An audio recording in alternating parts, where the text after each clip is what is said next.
I am Carly Budd and I am a specialist children's occupational therapist. My specialism is working with children to support their development through play. And for me, my passion is also sharing this knowledge and evidence-based information with other professionals and parents. So I am the founder of the Developmental Play Academy. I have created online courses in order to share my knowledge around developmental play, around positions for play such as tummy time, around using nature for play.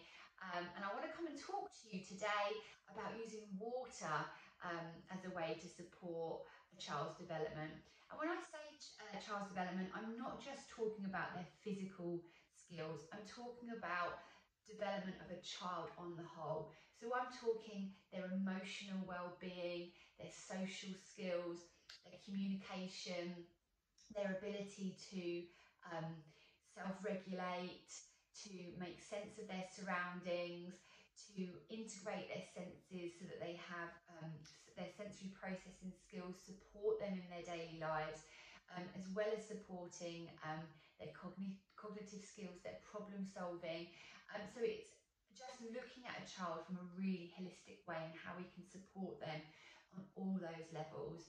And I'm really excited to have been invited to speak to you by the wonderful Jo Wilson. Jo is a friend of mine and my Developmental Play Academy. She's also a developmental play practitioner and she has a wealth of knowledge, and I'm really excited to come and share with you some views of mine as an occupational therapist on how water can be really amazing and is really amazing for young children, infants, as well as for older children, teenagers, adults, and lifelong really, because the water doesn't stop being beneficial just because you're no longer a child. So I offer online training on what my skills are, which are developmental play, hence the Developmental Play Academy. And I want to talk to you today about how the water is a form of developmental play.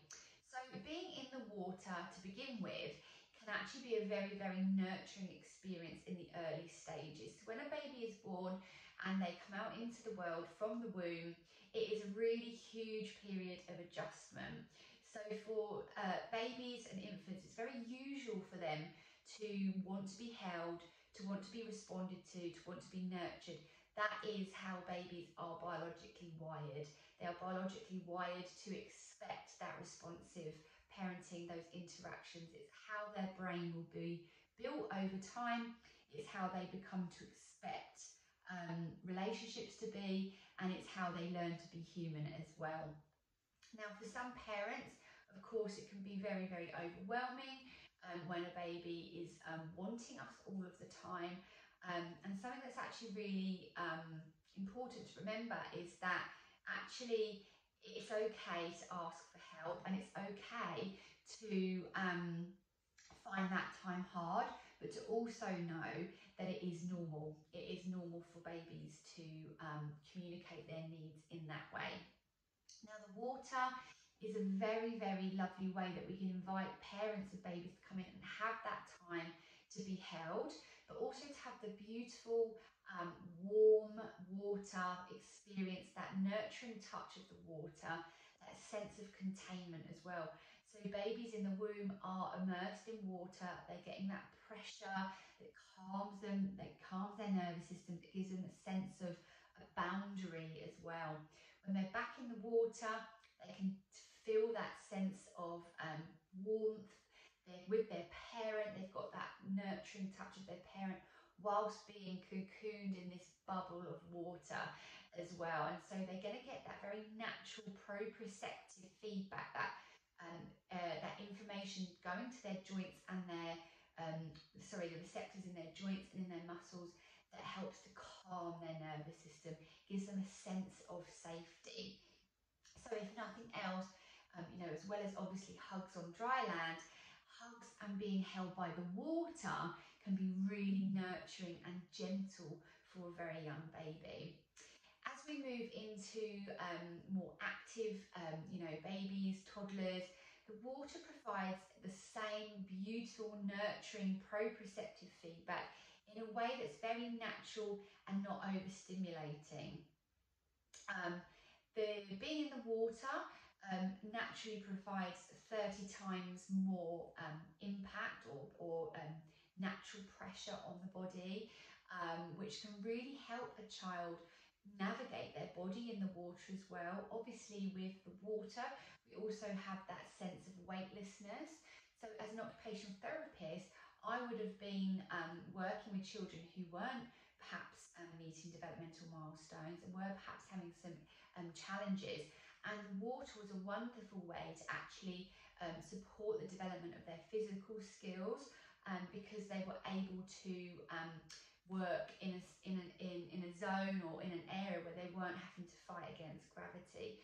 So learning movement patterns, learning how to move the body in a way that's weightless, and being supported by the water.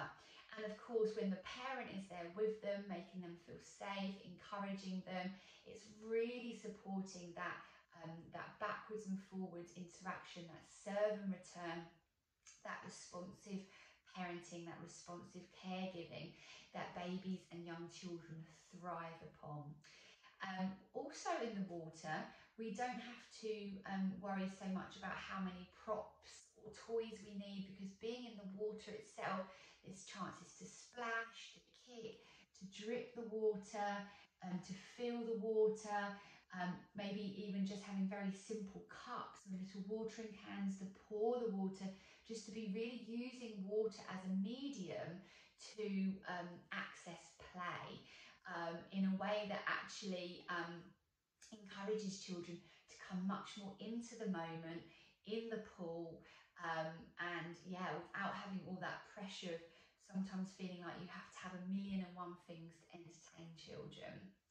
Another wonderful thing about being in the water as well is it's so naturally playful. When you invite parents into the water as well, caregivers, they're getting that opportunity to get playful as well, to have fun, to be in the moment. They can put down the tasks at home, put down their phone, put down that to-do list, and that half an hour, 45 minutes, however long it is that they're in the pool with their little one, they're really getting that opportunity to connect and have that playful interaction, that enjoyment, that in the moment time to flow, to make games, and just enjoy being together in a place that actually they know that they're doing something really good for their children. And another wonderful thing about water, as I said earlier, it provides that nurturing touch. It allows the child to really have a sense of their body. It allows them to really practice movement, and to do that in a place that has this sense of weightlessness. But it's also very naturally great at providing that sensory experience as well. So I've touched on this already with the proprioception. It's also really lovely for things such as the vestibular system, so that sense of balance in the inner ear, the way we can turn and move in the water. It's providing a very gentle way of providing this movement-based vestibular feedback to the inner ear. So, when we're rolling or moving on dry land, of course, that has incredible benefits doing it on dry land.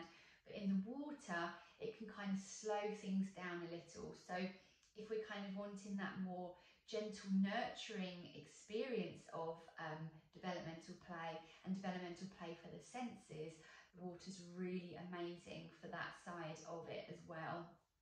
So I'm a huge fan of water play. It's a lovely way to bring into dry land as well. So I do promote to my practitioners to bring in water play to dry land as well. Obviously, if they're also swimming teachers, that is just the cherry on the cake, because they can do it. Use the developmental play in the actual pool as well. Obviously, using all the techniques such as aquasensory supports as well. That beautiful nurturing experience, that baby's first water experience. And then moving on from there, So it's a lovely starting point for babies, for parents to have that lovely experience together, that playful experience in those early days. But also building children's confidence in the water, their safety in the water. So it's a big thumbs up for me. It ticks a lot of boxes, and I'm really, really excited to hear if any of you are using water play or in the pool, and how you use that to support a child's natural development. So thank you so much, Jo, for inviting me to talk. If you'd like to ask me any questions or connect with me, you can. I am at carlybud_OT on Instagram and Facebook. Come and chat, that would be wonderful. But sending you lots of love and lots of swishy splashy play.